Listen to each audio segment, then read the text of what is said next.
Hello and welcome to Emerson Hale. Today you're looking at me through a DSLR.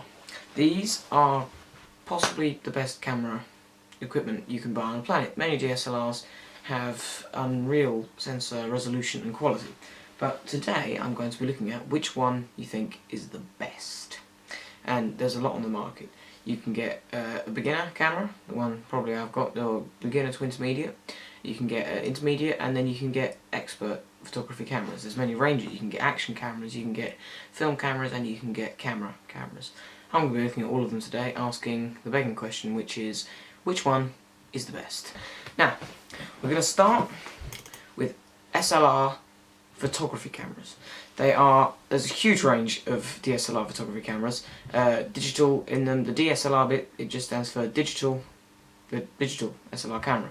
And they can come in huge cameras, they can come in compact versions, and then you can get a whole range of point and shoot cameras for photography. All of them, the key features you look at are the sensor, what sort of lenses are compatible, because the lens is a big part of the camera, and if it hasn't got good lenses that come with it, that can come with it, then you don't really want it. And finally, an important part of the camera is the layout of the buttons and other factors that contribute to the quality of the image, like the ISO and the shutter speed, for example. Today I'm going to start with the beginner, and I'm going to show you a few of the range of the cameras. You've got the 700D, 750D and 760D, which is the latest from Canon. Nikon do a few good ones. If you like DSLRs, then you can check out our video comparison with the Nikon D3200 and the Canon's EOS 700D. That's a great video, and it shows you everything with the comparison of two beginner level cameras from the top rivaling camera manufacturers, Nikon and Canon. Now, there are a few other manufacturers in the mixture, which are Fujifilm, yes, that's the name, Fujifilm, and other smaller companies like Sony, but Sony sort of specialise in general electronics.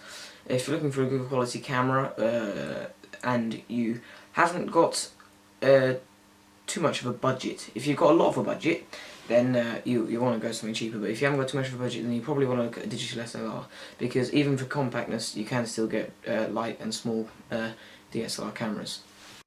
Right, I'm just going to bring up some of the DSLRs I've got in mind here. Right, as you can see, immediately we get a few different cameras. We're going to start with the beginner cameras. So we could go to which will give you a comprehensive list. Unfortunately, though, you do have to. If you want a full list, and you do probably actually have to pay for which is okay. I'm not going to do this for you. I'm going to go straight to the top two, Canon and Nikon. Canon, right. We'll start with Canon's website. Home at Canon, and very nice interface. I do like Canon. I'm probably more of a fan of Canon, but yeah, we'll start with the beginner systems. The 700D is the current camera of my camera of choice. It's a good camera. It is cheaper than these two latest cameras, because these latest cameras have got a lot of technology in them. They are very good cameras, especially for the price that they are. They both have the same sensor, whereas this one has a smaller sensor. They both have a larger sensor, and this one has less resolution. Both are very good quality, so I'm going to look at the 760D. Both, you can grab both these for about £550. The Canon 700D, however, is a lot cheaper, and if you go in the look in the right places, which is basically Simply Electronics, that's a very good place for Canon camera equipment. Simply Electronics is extremely cheap, and they are good quality stuff. That's where I got my camera. And this 760D is a good quality camera. Takes photography next level. Yeah, is great. It fits in so much to a camera. It almost looks like a professional DSLR. You've got all your usual ports on the side, one SD card slot. In fact, you'd struggle to identify it from Canon 5D. You've got a glaze panel on top there just to show you what your settings are. Standard is 18 to 135mm. That's the standard lens kit. A little rotating wheel, because everyone loved that on the Canon 5D Mark III, 2, all of them. And the sensor, if we just look at the specs up here, sensors 24 megapixels, not full frame. Wi-Fi, so you can stick them on your phone easily. Vari-angle touchscreen, full HD movie, 19 cross points, Digic 6 processor, speedy autofocus. Yeah, that's the start of the beginner's range. Let's zip over to Nikon. I'll just type in Nikon, that'll work fine. Oh no, I'll have to put Nikon. Right, Nikon, home Nikon UK. Right, the beginner's range in Nikon is slightly different. I'm going to go with the D3200.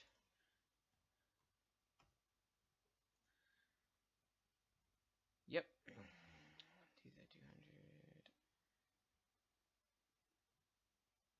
Okay, yeah, consumer products down here. Right, this is the current top beginner model for Nikon, and compared with the 760D, it's not performing as well. It is still good. It's got 24.2 megapixel CMOS sensor. Not quite as big for HD movies as usual. It's not got all the fancy other technologies on the Canon has, but it is a very good, and it's a lot cheaper than the Canon. You'll probably find it about half the price. So yeah, that's the top of the range from those two manufacturers on DSLR. Now, if we go back up, right, what we're going to want to look at. Okay, now we're going to have a look at intermediate. We'll skip over this quite quickly because intermediate systems are less. Okay, yeah, enthusiasts. Kind of like to call it enthusiast. 7D Mark II, APS-C, full frame. Nikon. Yeah, full frame. That's Canon 7D Mark II. I personally put that in the professional range. 60. These are all great low light photography cameras. 70D is probably one of my favourites for the price it's at right now. You can get these for around £500, so almost cheaper than the 760D. But honestly, now that they've brought the 760D out, the 70D is really being rivaled by the 760D and 750D. This is more of a point and shoot compact, so I'm not going to go into that. Nikon SLR, I'll view all of those.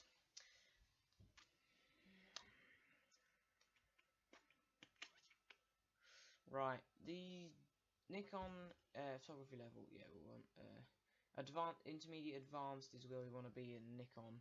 So 750D has wowed a lot of people. 750D is a very popular camera. This is new. These are some classics that Nikon have sort of put new sensors in old cameras. So yeah, 750D. See what this has got. It's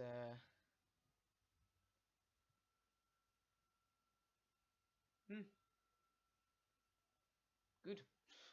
Yeah, usual full HD movies, reasonably quick burst rates.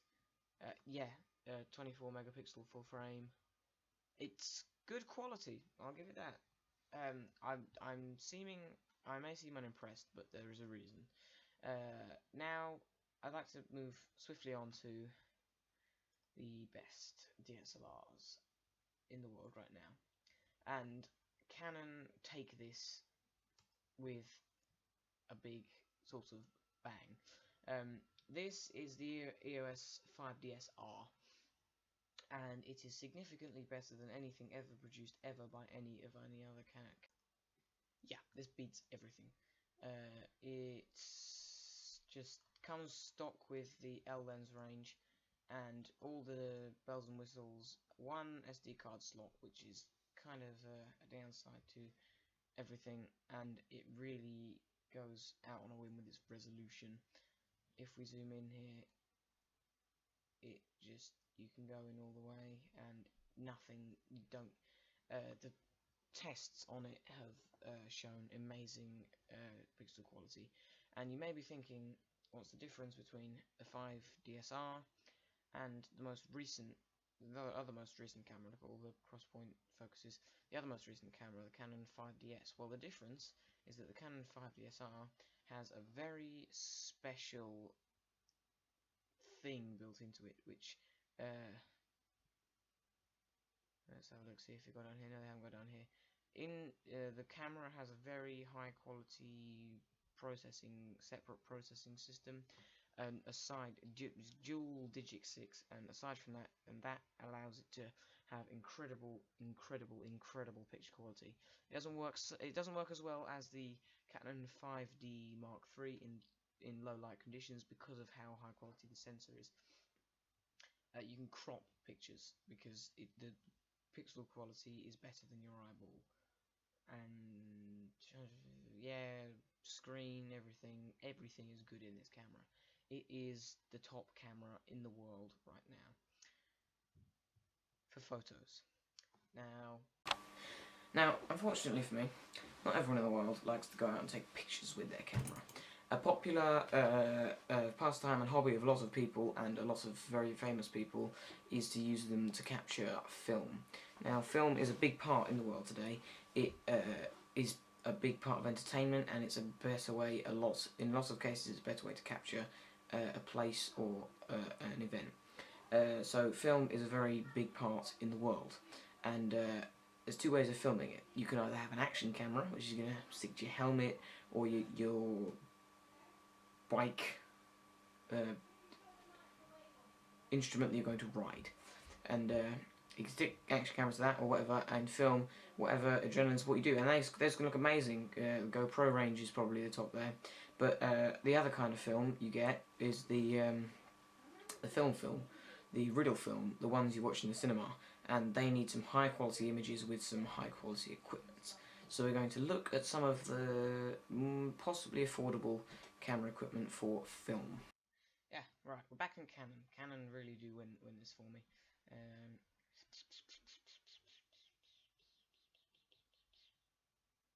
Right, pros and solutions. Right, now we're going to look at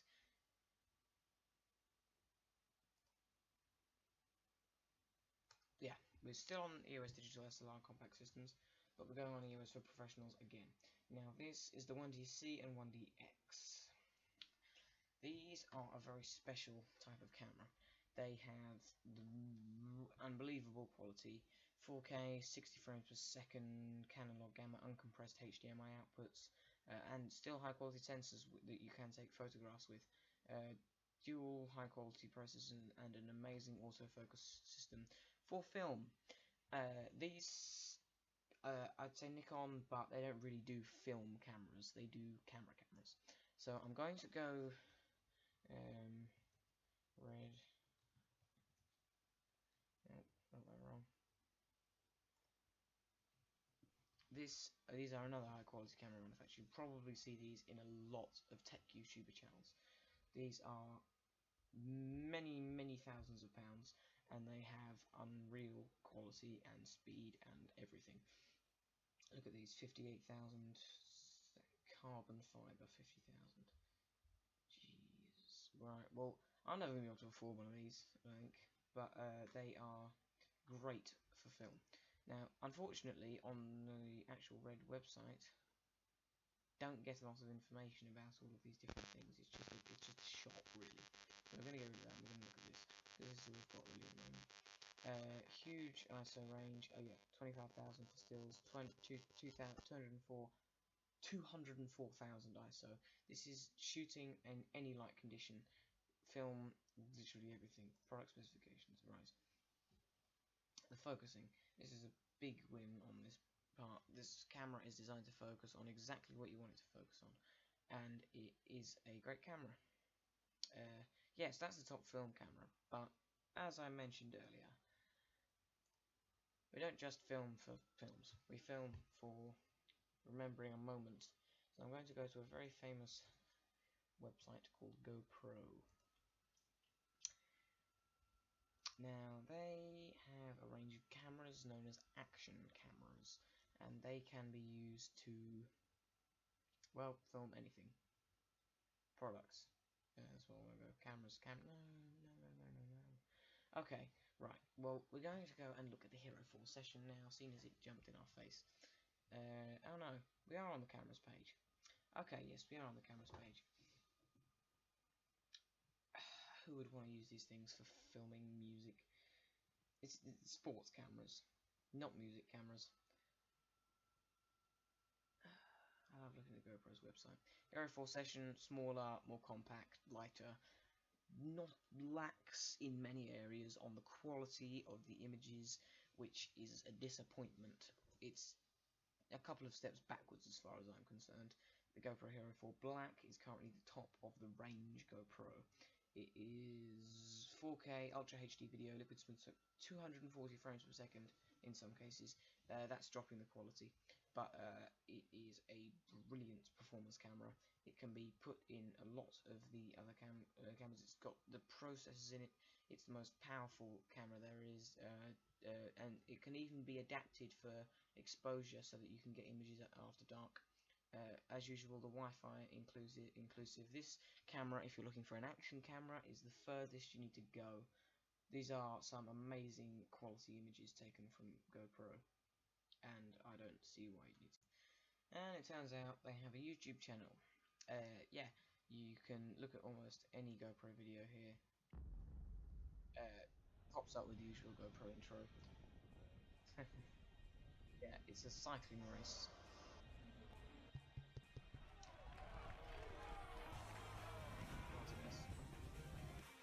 España 2015. Yeah, this is the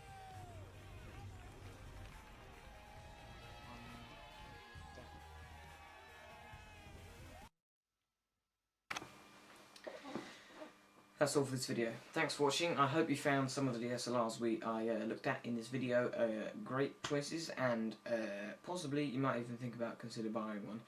Photography and image capture is a great topic, and there's so much that is to be looked at and to be done. There's breaking cameras that can have 250 megapixel sensors and reach planes with only a 35mm lens, like a plane 18 kilometers away. They can read the writing on the side of it. So these are amazing developments in the capture of light, and I hope you enjoyed it. Yeah, thanks for watching. Bye.